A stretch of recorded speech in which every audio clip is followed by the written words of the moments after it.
இஸ்ரவேல் ஜனங்கள் அடிமைத்தனத்தினால் தவித்து முறையிட்டுக் கொண்டிருந்தார்கள். அவர்கள் முறையிடும் சத்தம் தேவ சந்நிதியில் எட்டினது அப்படின்னு வேதம் சொல்லுது. கானான் தேசத்துல பஞ்சம் உண்டானதுனால யாக்கோபும் அவனோட குமாரர்களும் எகிப்து தேசத்துக்கு வராங்க. யோசேப்பு ஏற்கனவே அந்த தேசத்துல இருந்தபடியினால இதுல நம்ம கவனிக்க வேண்டிய காரியம் என்னன்னா, யோசேப்பும் சரி யாக்கோபும் சரி அடிமைத்தனத்துல அகப்படல. அவங்க ரெண்டு பேருமே ஆவிக்குரிய மனிதர்களா இருந்தாங்க. அவங்களோட தயவுனால குடும்பமும் தப்பி பிழைத்தது. ஆனா அதுக்கு பின்னாடி இருந்த சந்ததியினர் தேவனோடு தொடர்பை இழந்ததுனால அடிமைத்தனத்தினால முறையிடும் சூழ்நிலை உருவானது.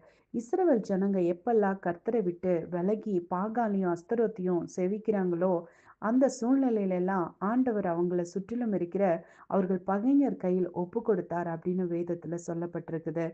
எப்பெல்லாம் ஆண்டவரை விட்டு விலகி போறாங்களோ, அப்பதான் அவங்க அடிமைத்தனத்துல சிக்கி முறையிடுறாங்க. இன்னைக்கு நீங்க உங்களோட வாழ்க்கையில ஏதோ ஒரு சூழ்நிலையில அடிமைத்தனத்துக்குள்ளாகி முறையிட்டு கொண்டு இருக்கிறீங்களா? அப்போ கொஞ்சம் உங்களை நிதானித்து யோசிச்சு பாருங்க. ஆண்டவரோடு இருக்கிற உங்களோட உறவு சரியா இருக்குதா அப்படிங்கிறத செக் பண்ணுங்க.